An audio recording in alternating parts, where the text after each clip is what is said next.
येत्या 10 मिनिटात आपण 50 बातम्यांचा झटपट आढावा घेणार आहोत।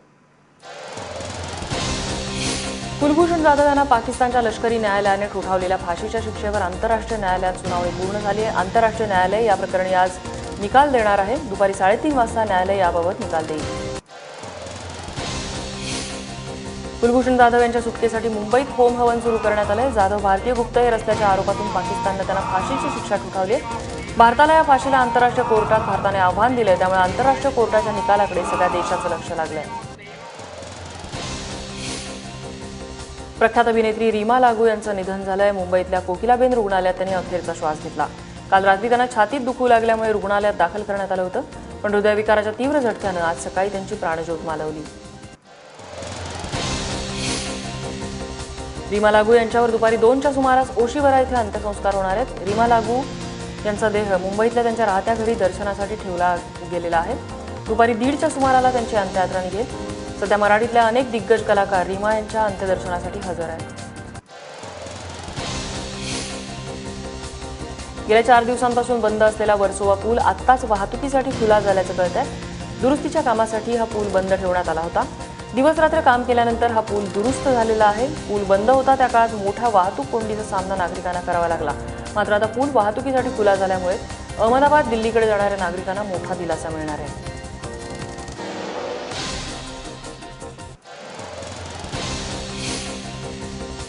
बातमी आहे वाळू माफियांच्या मुजोरीची। इंदापुरात पोलीस उपनिरीक्षकाच्या अंगावर वाळूचा ट्रॅक्टर घालून जीवे मारण्याचा प्रयत्न केला गेला, मात्र अमोल ननावरे यामधून सुखरूप वाचले। अवैध वाळू ट्रॅक्टरवर कारवाई करताना ही घटना घडली आहे। या प्रकरणी इंदापूर पोलीस ठाण्यात गुन्हा दाखल करण्यात आला आहे। संघर्ष यात्रेच्या 4थ्या टप्प्यातल्या दुसऱ्या दिवसाला आज सुरुवात झाली आहे। रत्नागिरी शहरात झालेल्या पत्रकार परिषदेत विरोधकांनी आज पुन्हा एकदा कर्जमाफीची मागणी केली आहे। इतकंच नाही तर मुद्रांक शुल्क प्रकरणी मंत्र्यांना नीट माहिती नसेल तर त्यांनी ती सचिवाकडून माहिती करून घेऊन मगच निर्णय जाहीर करावे, असा टोला राष्ट्रवादीचे नेते अजित पवार यांनी लगावलाय। शिवाय शेतकऱ्यांच्या आंदोलनामध्ये सरकार जाणून बुजून फूट पाडत असल्याचा आरोपही अजित पवारांनी केला आहे।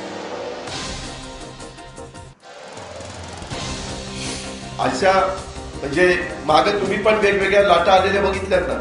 एखादी लाट आली तर ती कायमची टिकती असंही समजण्याचं कारण आहे, आणि ती लाट आली म्हणून आम्ही काही घरात पण बसवण्याचं कारण नाही।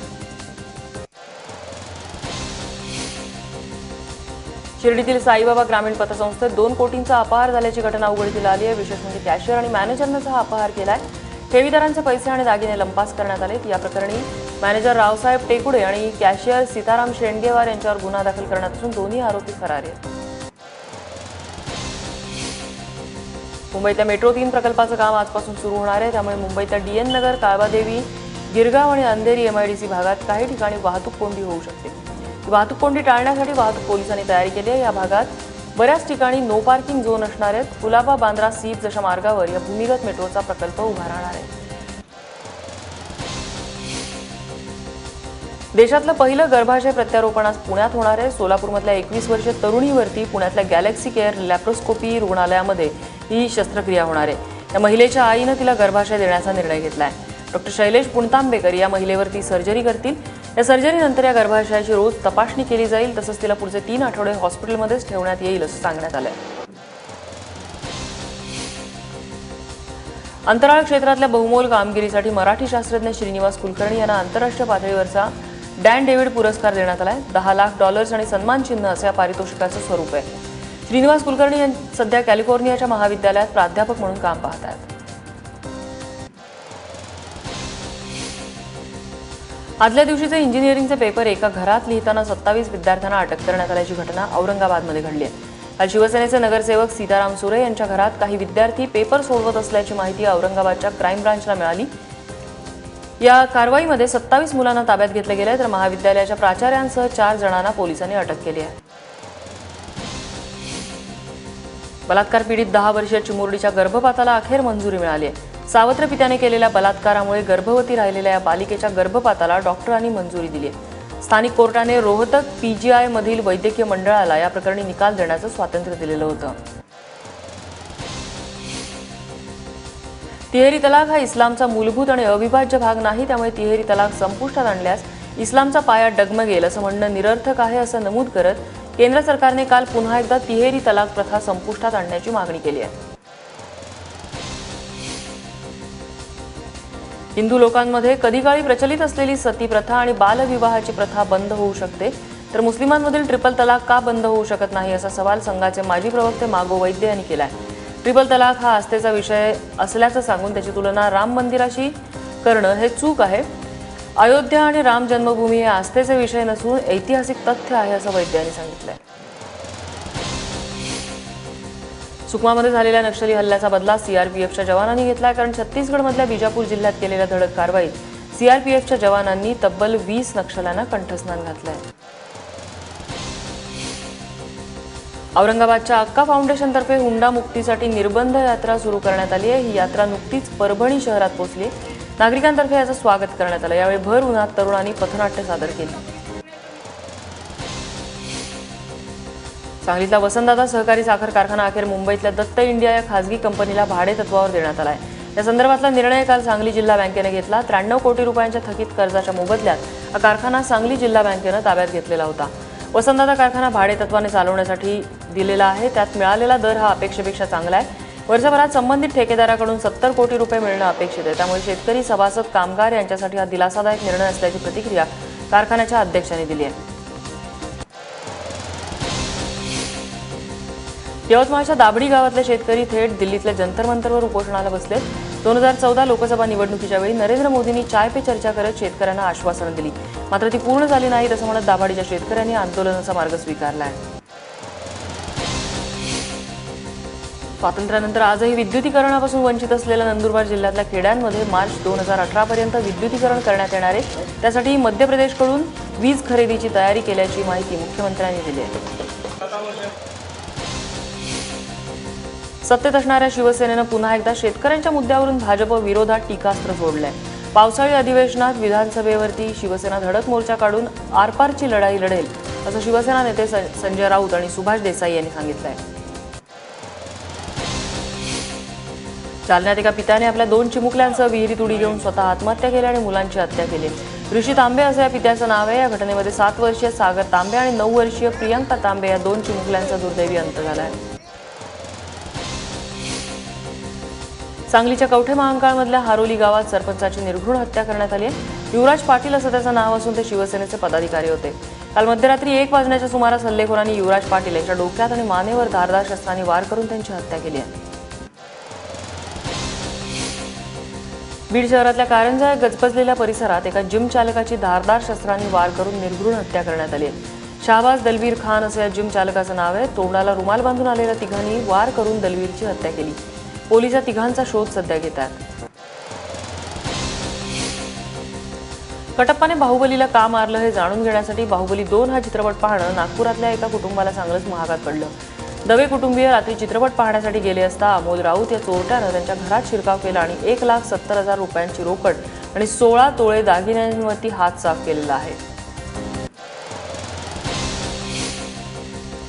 सर्वोच्च न्यायालयाने दारू विक्रीवर निर्बंध आणल्यानंतर बनावट दारूची विक्री वाढल्याची कबुली उत्पादन शुल्क मंत्री चंद्रशेखर बावनकुळे यांनी दिली आहे. या अवैध दारू विक्री रोखण्यासाठी गावागावात ग्रामसुरक्षा दल स्थापन करणार असून या दलाच्या माध्यमातून बेकायदेशीर दारू विक्रीला आळा बसेल असं बावनकुळे यांनी म्हटलेलं आहे. कल्याण रेल्वे स्थानकातील मुख्य वाणिज्य निरीक्षक संदीप तिवारी यांच्यावर विठ्ठलवाडी रेल्वे स्थानकात लगेज माफियाने हल्ला केलाय. संदीप तिवारी असं रेल्वे अधिकाऱ्याचं नाव असून रेल्वेतल्या बेकायदेशीरपणे सामान चढवण्याला विरोध केल्याने हा हल्ला झाल्याची माहिती आहे. वर्ध्यात संगीता पांडे नावाची महिला मृत समजून तिचे अंत्यसंस्कार करण्यात आले. मात्र जेव्हा पोलीस तिच्या मृत्यूचा तपास करायला लागले तेव्हा ती मेलेली नसल्याचं समोर आलं. संगीता जिवंत असून अंत्यसंस्कार केलेला मृतदेह दुसऱ्याच महिलेचा असल्याचं आता समोर येत आहे. पुण्याजवळ तळेगावमध्ये एका पोलीस हवालदाराने गळफास घेऊन आत्महत्या केल्याची धक्कादायक घटना समोर आली आहे. संजय लक्ष्मण लांबकाने असं या पोलीस हवालदाराचं नाव आहे. संजय यांनी नेमकी आत्महत्या का केली याचं कारण समजू शकलेलं नाही. तसंच कोणती सुसाईड नोटही घटनास्थळी सापडलेली नाहीये. गेल्या 3 तासापासून नागपूर पुणे हायवे जॅम झालेला आहे. बुलडाण्यातील साखरखेडा गावातल्या एका इसमाचा अपघातात मृत्यू झाला आणि यानंतर संतप्त जमावाने चक्काजाम केला. पोलीस उशिरा पोहोचल्याने संतप्त जमावाने पोलिसांवरही दगडफेक केली. यात एक पोलीस कर्मचारी जखमी झाला आहे.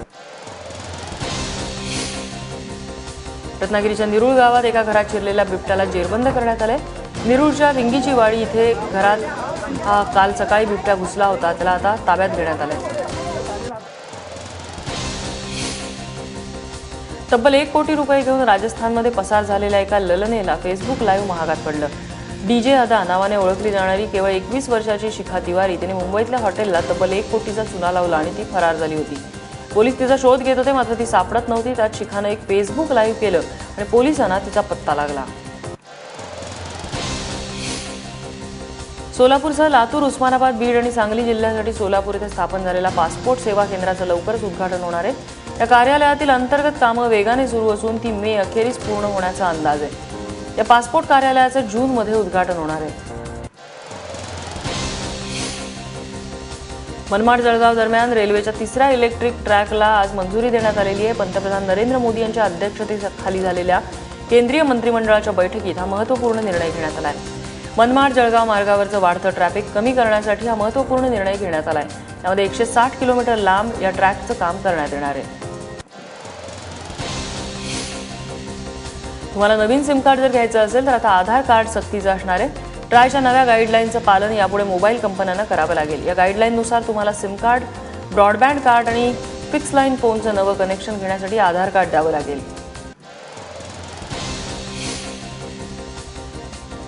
मेसेजिंग ॲप व्हॉट्सॲपवर मागील काही दिवसांपासून एक खोटी URL लिंक व्हायरल होतीये. या लिंकमध्ये व्हॉट्सॲप वेगळ्या रंगात डाउनलोड करता येईल असा दावा करण्यात आला आहे, पण ही लिंक खोटी असून तुमची कॉन्टॅक्ट लिस्ट युजर्सना सेंड होते, त्यामुळे ही लिंक डाउनलोड करणं टाळा असं सांगण्यात आलं आहे. अमेरिकन एजन्सी नासा जगातला सर्वात लहान आणि वजनाने हलका उपग्रह अवकाशात सोडणार आहे. त्याची निर्मिती एका भारतीय विद्यार्थ्याने केलेली आहे. कलाम सॅट असं या उपग्रहाचं नामकरण करण्यात आलं. डॉक्टर APJ अब्दुल कलाम यांच्या नावे हा उपग्रह लॉन्च होईल. गुगल लवकरच तुम्हाला नोकरी मिळवून देणार आहे. यासाठी गुगलतर्फे गुगल जॉब्स ही सुविधा सुरू करण्यात आली आहे. याद्वारे जगभरातल्या बेकार तरुणांच्या रोजगाराचा प्रश्न सोडवण्याचा मानस गुगलचा आहे. गुगलचे CEO सुंदर पिचाई यांनी ही माहिती दिली आहे. KTM या बाईक बनवणाऱ्या कंपनीनं KTM 250 EXC ही आकर्षक बाईक लॉन्च केली आहे. जगातली पहिली फ्युएल इंजेक्टेड तंत्रज्ञानावर चालणारी 2 स्ट्रोक बाईक आहे. तगडं इंजिन आणि मजबूतीमुळे हिची बाईक विश्वात चांगली चर्चा आहे. केंद्रीय पर्यावरण राज्यमंत्री अनिल माधव दवे यांचं हृदयविकाराच्या धक्क्याने निधन झालंय. ते 60 वर्षांचे होते. हृदयविकाराच्या धक्क्यामुळे त्यांना तातडीनं दिल्लीतल्या एम्स रुग्णालयात दाखल करण्यात आलं होतं आणि त्या ठिकाणी त्यांची प्राणज्योत मालवली.